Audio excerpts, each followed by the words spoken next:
Hello everyone. Continuity और differentiability का आप कॉन्सेप्ट अच्छी तरह से समझ चुके हैं।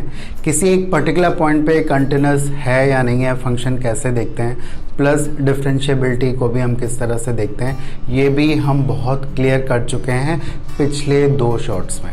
इस शॉर्ट में हम लोग बहुत इंपॉर्टेंटली बात करेंगे एक इंटरवल में कंटिन्यूटी और डिफरेंशिएबिलिटी की। एक कंप्लीट इंटरवल में कैसे पहचानते हैं कितने पॉइंट्स पे फंक्शन कंटिन्यूस या डिफरेंशिएबल है या नॉन डिफरेंशिएबल है। उसके लिए हमारा ब्रेकिंग मेथड है, प्लस हम लोग यूज़ करेंगे यहाँ पे ग्राफ्स को, जिसके थ्रू हमारा काम बहुत आसान होने वाला है। सो let us understand with very different question this concept of continuity and differentiability in an interval. Okay, moving ahead, अब हम बात करेंगे continuity and differentiability in an interval. तो भाई अभी तक तो तुम लोग समझ चुके हो कि कंटिन्यूटी डिफरेंशिएबिलिटी किसी पर्टिकुलर पॉइंट पे हम कैसे निकालते हैं। अब एक इंटरवल की बात करने जा रहे हैं, वहाँ पे कितने पॉइंट्स पे फंक्शन कंटिन्यूस या डिफरेंशिएबल है या नहीं है, वो हम बात करेंगे।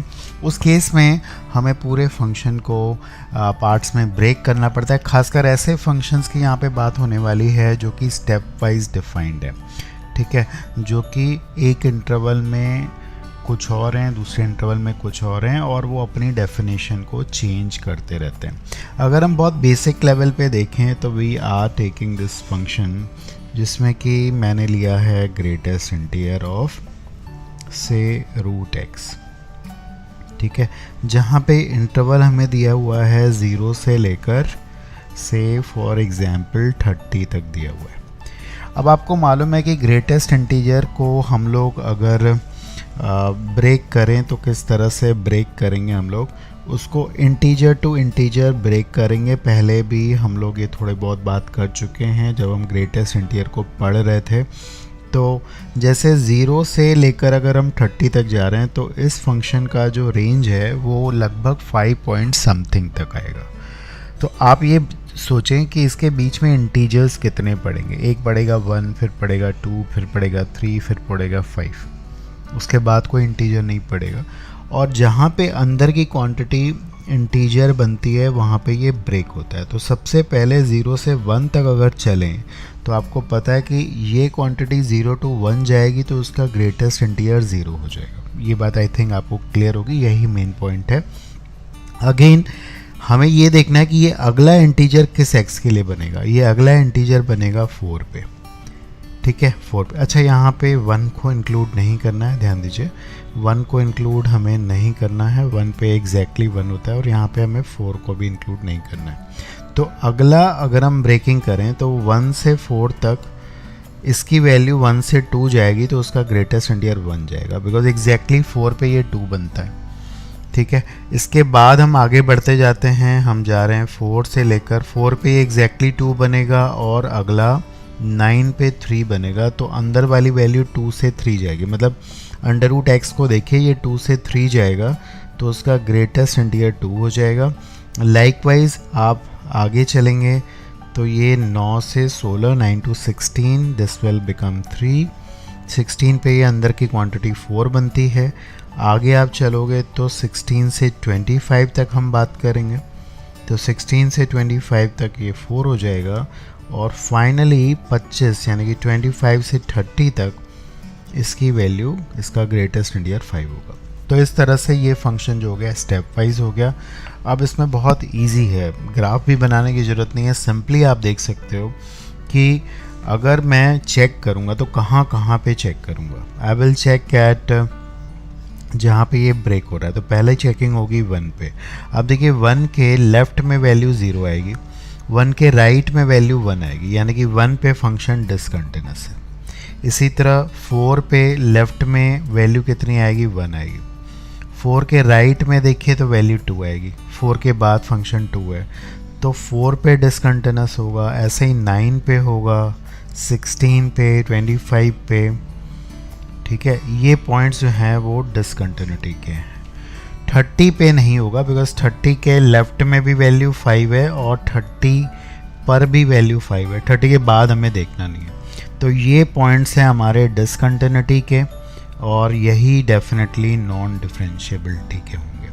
तो function is discontinuous and non differentiable at these points.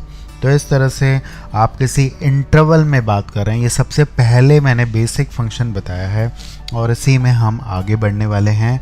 और जब भी ग्रेटेस्ट इंटीजर की बात हो तो इम्पोर्टेंट क्या है, अंदर वाले फंक्शन की रेंज को समझना। Okay, here is another one. यहाँ पे अगला फंक्शन है और थोड़ा डिफरेंट सा फंक्शन लिया है। आपने देख रहा है कि आप यहाँ पे मॉडुलस भी है, ग्रेटेस्ट इंटीजर भी है और हमें बताना है 0 to 3 में कहाँ पे डिसकंटिन्यूअस होगा या नॉन डिफरेंशिएबल होगा। तो चलो करते हैं, ब्रेकिंग होगी, ग्रेटेस्ट इंटीजर हटाना होगा और फंक्शन का मॉडुलस हटाना होगा। सबसे पहले हम बात करते हैं पहले वाले फंक्शन की। अगर x 0 से 1 जा रहा है तो ये जो एंगल है वो 0 से पाई जा रहा है। पहली बात देखिए, अगर x की वैल्यू, आई रिपीट, अगर 0 से 1 तक जा रही है तो एंगल जा रहा है 0 से पाई तक। इसमें फंक्शन जो होता है पॉजिटिव कॉस और इसमें नेगेटिव।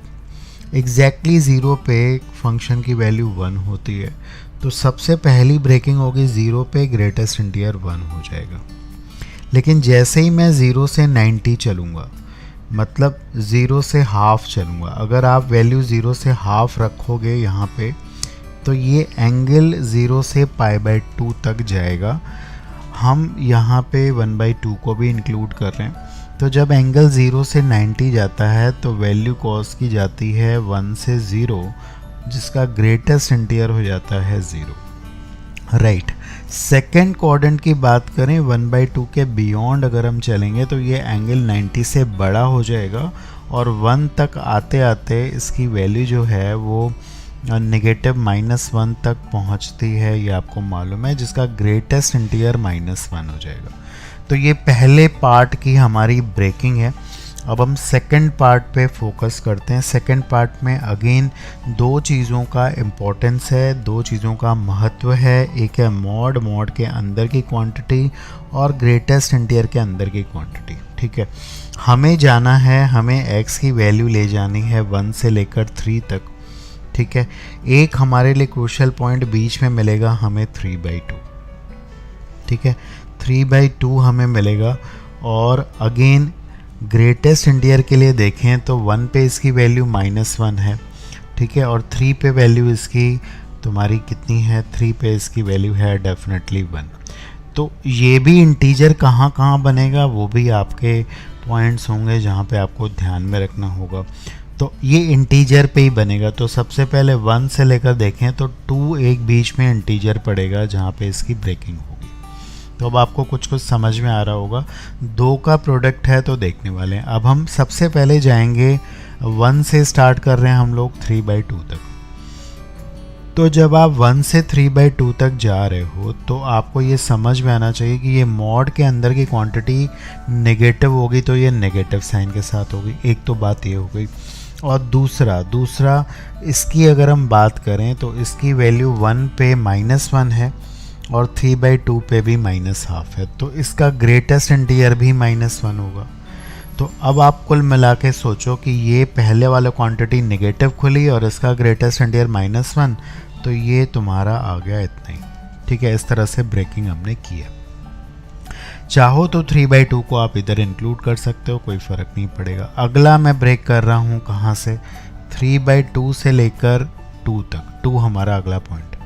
अच्छा, यहाँ तक अब भी ग्रेटेस्ट इंटीजर आपको -1 देगा, बिकॉज अंदर की क्वांटिटी हमारी 0 और -1 के बीच में लाई कर रही है। लेकिन ये जो मॉड है वो पॉजिटिव के साथ खुलेगा, इसलिए एक माइनस साइन आपके पास आ जाएगा। फाइनली अब हम चलते हैं 2 से आगे। 2 पे एग्जैक्टली ये 0 बन रहा है। ठीक है, 3 तक आपकी इसकी वैल्यू आप सोच सकते हैं कि 0 से 1 तो ग्रेटेस्ट इंटीजर 0। और फाइनली अगर हम 3 पे देखें, बिकॉज 3 इंक्लूडेड है, तो 3 पे हमें जो वैल्यू मिलने वाली है दोनों से एग्जैक्टली वैल्यू जो हमें मिलेगी वो मिलेगी कितनी वो मिलेगी 6 - 3 यानी कि 3 और 1 यानी कि 3 मिलेगी। तो ये हमारी एक तरह से फंक्शन की पूरी ब्रेकिंग हो गई, फंक्शन डिफाइंड हो गया। अब काम तो बड़ा आसान है, इजी है। समझो यहाँ पे ये ब्रेकिंग ही इम्पोर्टेंट है। देखिए सबसे पहले 0 आ गया हमारे पास, 0 पे वैल्यू है 1, 0 पे वैल्यू है 1, 0 के राइट में वैल्यू 0 है, तो 0 पे फंक्शन हो गया डेफिनेटली क्या, 0 पे हो गया डिसकंटिन्यूस। ठीक है, अच्छा 0 पे डिसकंटिन्यूस हो गया फंक्शन, सो 0 के राइट में हम ये भी बोलेंगे कि 0 के राइट में इसका डेरिवेटिव डिफाइंड नहीं है, तो ये नॉन डिफरेंशिएबल भी होगा। ठीक है, अब अगर हम अगला ब्रेकिंग पॉइंट देखें वो है हाफ पे भी फंक्शन डिसकंटिन्यूस होगा, क्योंकि हाफ के लेफ्ट में वैल्यू 0 है, राइट में -1 है, तो ये नॉन डिफरेंशिएबल भी होगा। उसके बाद हमारे पास आ रहा है 1 के लेफ्ट में वैल्यू -1 है, 1 के राइट में इसमें वैल्यू डालोगे तो ये भी हमें -1 ही दे रहा है। प्लीज़ ध्यान रखिए, 1 के लेफ्ट में और 1 के राइट में, तो फंक्शन 1 पे तो बेटा कंटिन्यूस है। ठीक है, 1 पे कंटिन्यूस है, लेकिन इसका डेरिवेटिव आप देखिए डिफाइन नहीं है, बिकॉज 1 के लेफ्ट में डेरिवेटिव इसको डिफरेंशिएट करोगे सीधे तो ये 0 देगा, लेकिन 1 के राइट में ये डेरिवेटिव 2 देगा, तो ये नॉन डिफरेंशिएबल है। अभी मैं ग्राफ से भी दिखाऊंगा आपको। 3/2 अगला मेरा पॉइंट है। 3/2 पे क्या हो रहा है, 3/2 के लेफ्ट में इसकी वैल्यू कितनी आएगी, 0 आएगी, और राइट में भी 0 आएगी, कंटिन्यूस है। लेकिन 3/2 पे अगर आप इसको डिफरेंशिएट करोगे तो ये 2 देगा, ये -2 देगा, तो ये नॉन डिफरेंशिएबल है। ठीक है, तो 3/2 पे ये कंटिन्यूस होगा लेकिन नॉन डिफरेंशिएबल होगा। फाइनली हम जा रहे हैं 2 पे। 2 पे लेफ्ट में वैल्यू आ रही है तो कितनी हमारी -1 और राइट में 0, तो ये हो जाएगा डिसकंटिन्यूस, तो नॉन डिफरेंशिएबल। 3 के लेफ्ट में 0 है और 3 पे वैल्यू है, तो 3 पे भी ये डिसकंटिन्यूस हो गया और नॉन डिफरेंशिएबल हो गया। तो कुल मिला के बात हमारी इतनी सी है, ध्यान दो, ये है हमारी पूरी की पूरी कहानी। अब अगर हम इसको थोड़ा सा ग्राफ से देखें तो आपको और अच्छे से मैं समझा सकता हूँ। देखें तो एक छोटे से ग्राफ से आपको बता रहा हूँ। देखिए 0 पे एग्जैक्टली वैल्यू फंक्शन की है 1। ठीक है, उसके बाद 0 से हाफ तक, 0 को इंक्लूड नहीं कर रहे हैं हम लोग, 0 से हाफ तक फंक्शन है 0, यहाँ पे देखते रहें तो फंक्शन का ग्राफ कुछ ऐसा बनेगा, आप देख सकते हैं। ये इंक्लूडेड नहीं है। हाफ पे डेफिनेटली ये हाफ पे 0 ही होगा। ठीक है, ये इंक्लूडेड है। हाफ से 1 तक, हाफ से 1 तक अगर हम देखें तो फंक्शन -1 दे रहा है, मतलब फंक्शन जो होगा वो कुछ नीचे बनेगा।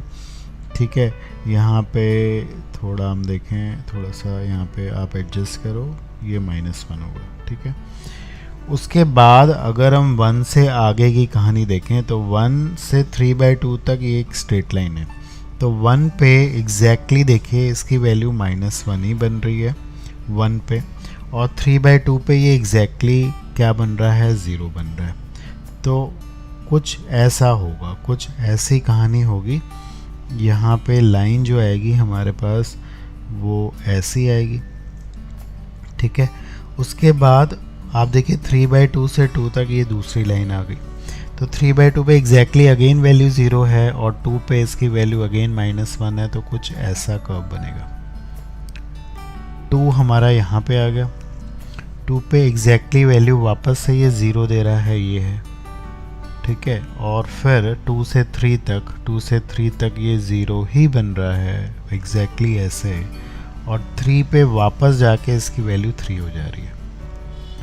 तो बहुत टूटा फूटा ग्राफ है, समझ में आ रहा है आपको, आई होप।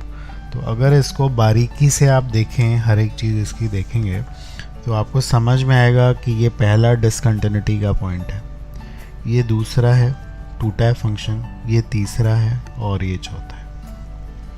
नॉन डिफरेंशिएबिलिटी में 2 पॉइंट इंक्लूड हो गए, क्योंकि यहाँ पे एक शार्प टर्निंग हो रही है, यहाँ पे देखें आप।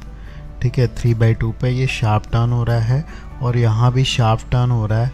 इसका लेफ़्ट और राइट डेरिवेटिव हमने यहाँ पे देखा, वो डिफरेंट आ रहा है, इसलिए फंक्शन इन पॉइंट्स पे क्या है, नॉन डिफरेंशिएबल। ठीक है, I hope you are learning from these questions. आगे और 1-2 देखेंगे इसी पे। Okay, here is the next one, और ये अगेन अपने आप में एक लर्निंग क्वेश्चन होगा हमारे लिए। हम बात कर रहे हैं यहाँ भी कंटिन्यूटी और डिफरेंशिएबिलिटी की। तो सबसे पहले ये दो फंक्शंस का क्लब है। ग्राफ अभी बनाना मुश्किल है, लेकिन हमारे पास कॉन्सेप्ट सफिशिएंट है टू प्रूव दिस कि where it is continuous and differentiable. सबसे पहले कॉस ऑफ मॉड एक्स के बारे में अगर हम बात करें तो यहाँ पे जो मॉड एक्स दिया है वो उसका कोई मीनिंग नहीं है। पहले भी शायद आपको बताया था कि कॉस ऑफ एक्स और cos of minus x same चीज़ है, तो कॉस एक्स ही है, सिंपली कॉस एक्स है, जो कि हर जगह कंटिन्यूअस एंड डिफरेंशिएबल होता है। अब हमारे पास दूसरा फंक्शन बच गया है जिसकी हम कंटिन्यूटी डिफरेंशिएबिलिटी की बात करेंगे, और ये प्रोडक्ट है दो का। एक तो ये हमेशा कंटिन्यूअस है, ये कंटिन्यूअस एंड डिफरेंशिएबल है। बच गया सिर्फ ये, इस पे फोकस करिए आप। सबसे पहले मॉड जो होता है वो कंटिन्यूअस होता है, ये हमेशा कंटिन्यूअस होता है। हाँ, इसकी शार्प टर्निंग होती है ग्राफ के अकॉर्डिंगली, ये इसकी शार्प टर्निंग होती है, तो ये डिफरेंशिएबल कुछ पॉइंट्स पर नहीं होता है जहाँ पे इसकी शार्प टर्निंग होती है। अगर हम ग्राफिकली बात करें तो इसके दो फैक्टर्स होते हैं, -1 एंड 2। और अगर इसका आप ग्राफ रफली छोटा सा मैं बना के आपको दिखाऊं तो 1 और 2 पे ये कट कर रहा है, इसका ये पार्ट नीचे जाने की बजाय ऊपर चला जाता है, मॉड लगा हुआ है। तो इन दो पॉइंट्स पे फंक्शन क्या होता है, नॉन डिफरेंशिएबल है। ये 1 और 2 पे क्या है, नॉन डिफरेंशिएबल है। तो कायदे से ये 1 और 2 पे नॉन डिफरेंशिएबल है और ये हर जगह डिफरेंशिएबल है।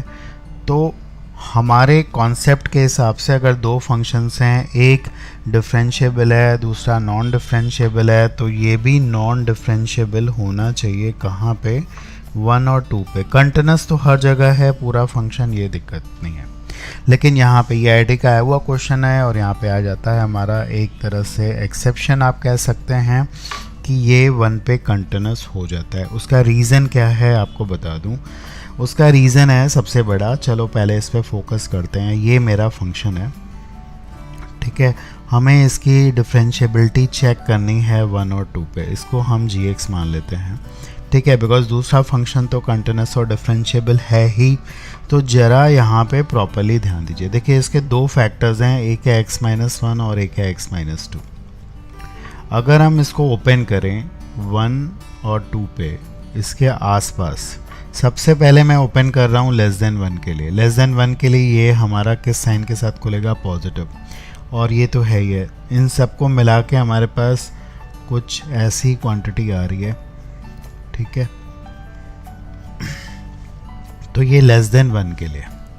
अगर हम 1 से 2 के लिए बात करें तो ये नेगेटिव खुलेगा और यहाँ पे एक माइनस साइन लग जाएगा।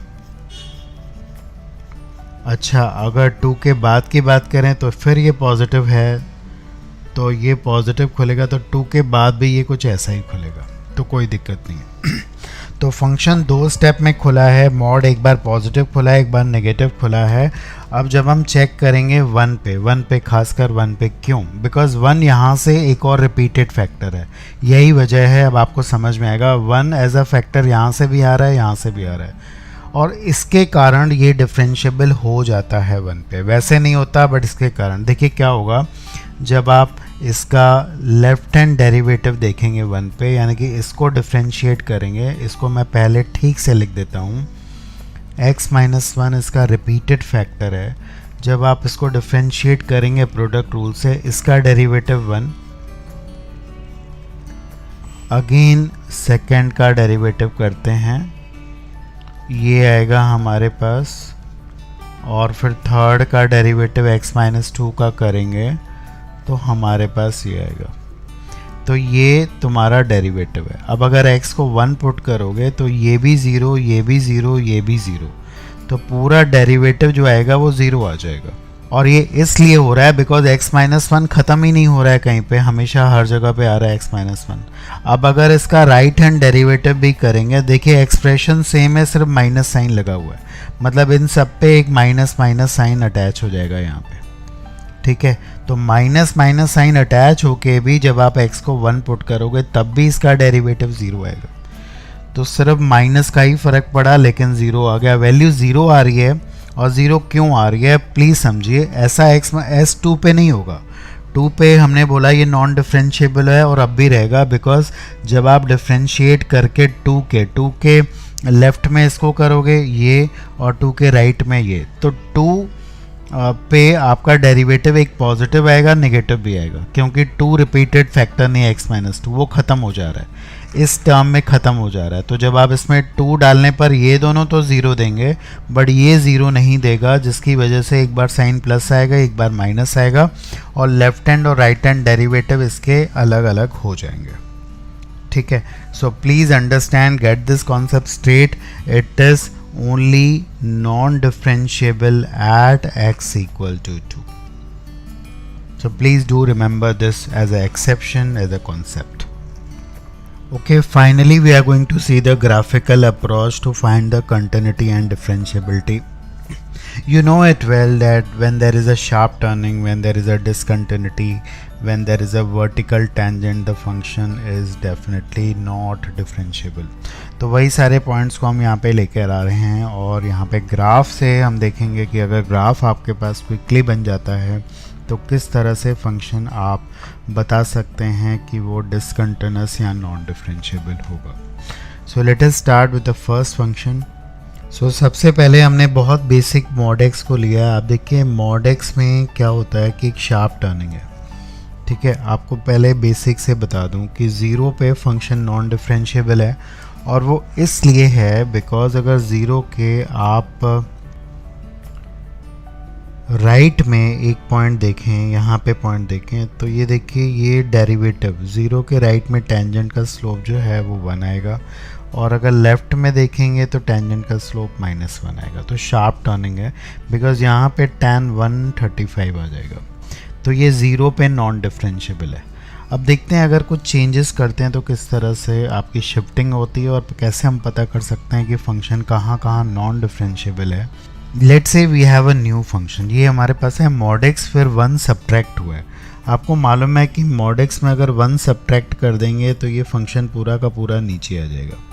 ये इसका ग्राफ है। ठीक है, और अगर फिर से मॉड लगाते हैं तो क्या होता है कि यहाँ पे फिर टर्न अप हो जाता है फंक्शन, और आपको ग्राफ कुछ इस तरह का मिलता है।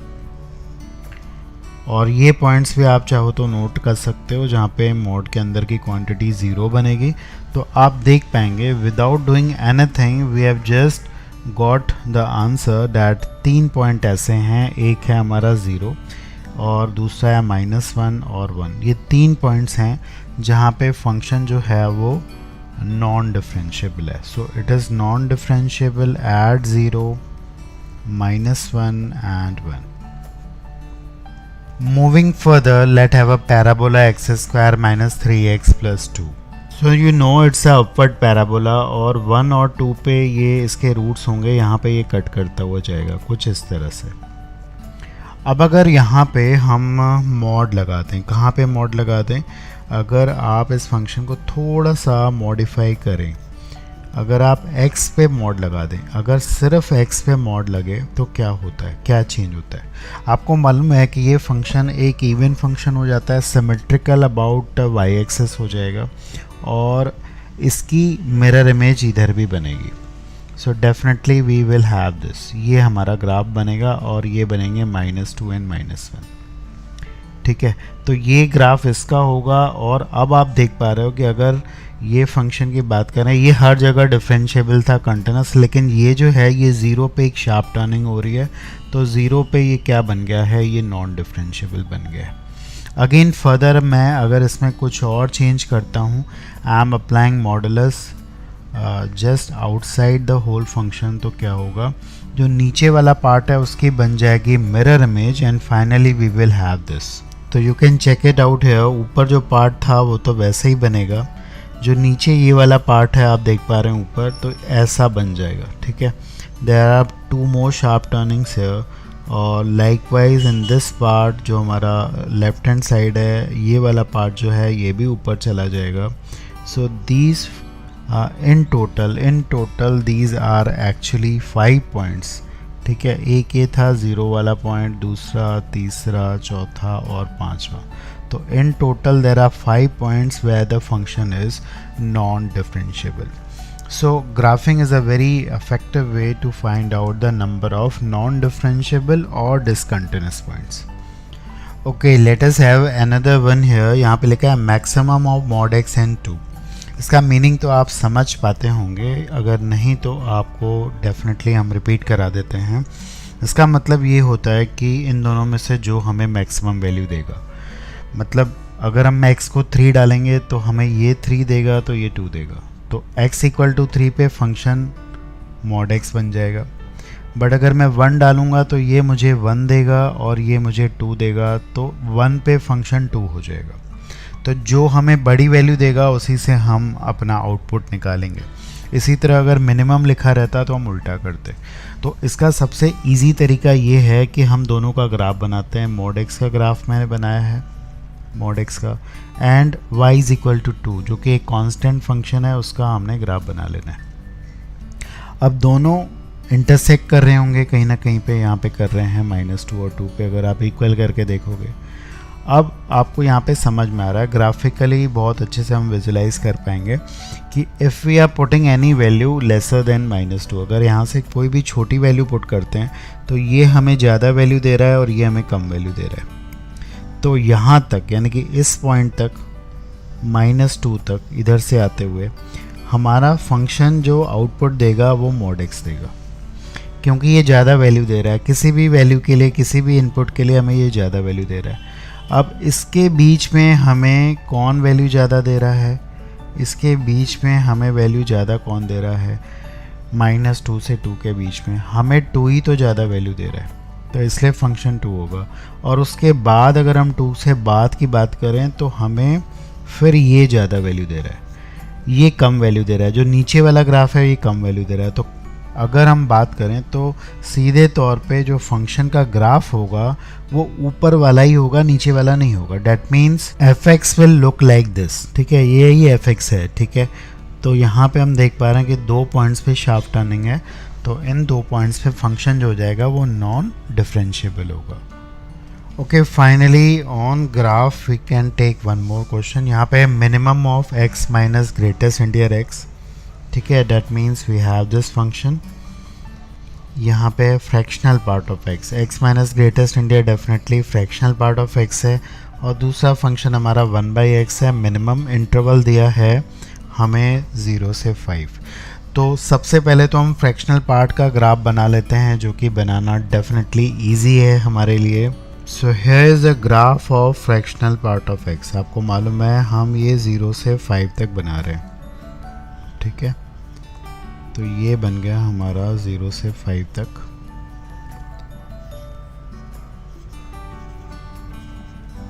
Eight 5 it is this.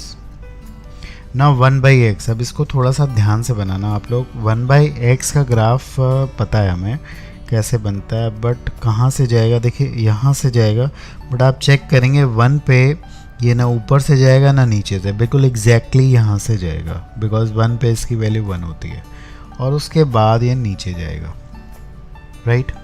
तो ये 1/x का ग्राफ है। अब हम फाइनली चलते हैं इसके मिनिमम वैल्यू पे। So if you can look here, 0 से लेकर इस पॉइंट तक मिनिमम तो ये ग्राफ देगा, तो फंक्शन यही होगा।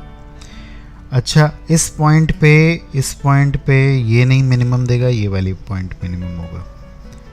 अगेन इस पॉइंट तक ये मिनिमम देगा बिकॉज ये नीचे है, फिर ये नीचे आ जाएगा, ये मिनिमम देगा इस पॉइंट तक, ठीक है। इस पॉइंट पे भी यहाँ पे हम सर्कल बना रहे हैं बिकॉज ये हमारी मिनिमम वैल्यू आ रही है। I hope you are getting the concept, आपको समझ में आ रहा होगा। अगेन हम आगे बढ़ें तो ये हो गया मेरा ग्राफ, ठीक है।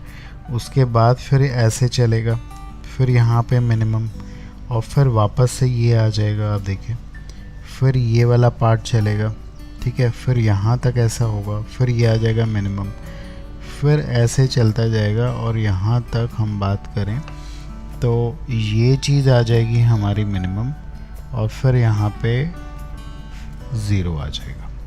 तो जो येलो वाला ग्राफ है कुल मिला के ये हमें मिनिमम वैल्यू दे रहा है। तो अगर हम रिमेनिंग पार्ट हटा दें तो ग्राफ कुछ इस टाइप का दिखेगा। आप देखिए डिसकंटिन्यूटी के पॉइंट्स कितने हो गए, अगर आप ध्यान देंगे, एक पॉइंट ये है, दूसरा पॉइंट ये है, तीसरा पॉइंट ये है, चौथा और पांचवा। तो there are 5 points of discontinuities. Non differentiability के अगर हम देखें, बिकॉज नॉन डिफरेंशिएबिलिटी में शार्प टर्निंग भी इन्वॉल्व है, तो ये 5 पॉइंट्स तो होंगे ही होंगे। उसके अलावा आप देखिए ये एक शार्प टर्निंग है, यहाँ भी शार्प टर्निंग है 2, 3 और 4, तो 4 पॉइंट में शार्प टर्निंग है। तो टोटल मिला के अगर हम बात करें तो there are 9 points at which the function is non differentiable. So that is all about this chapter, और इसमें हमने काफ़ी कुछ पढ़ लिया है। अब फाइनली डिफरेंशिएबिलिटी आप चेक करना सीखे आए हैं, तो एक पार्ट हम और करेंगे जिसमें हम डेरिवेटिव्स को देखेंगे, और जिसमें कि स्टैंडर्ड रूल्स, प्रोडक्ट और डिवीज़न रूल और लॉगरिथम लेके कैसे डिफरेंशिएट करते हैं। तो we will understand all about the rules of differentiation, and then we are going to apply in the application of derivatives. Thank you.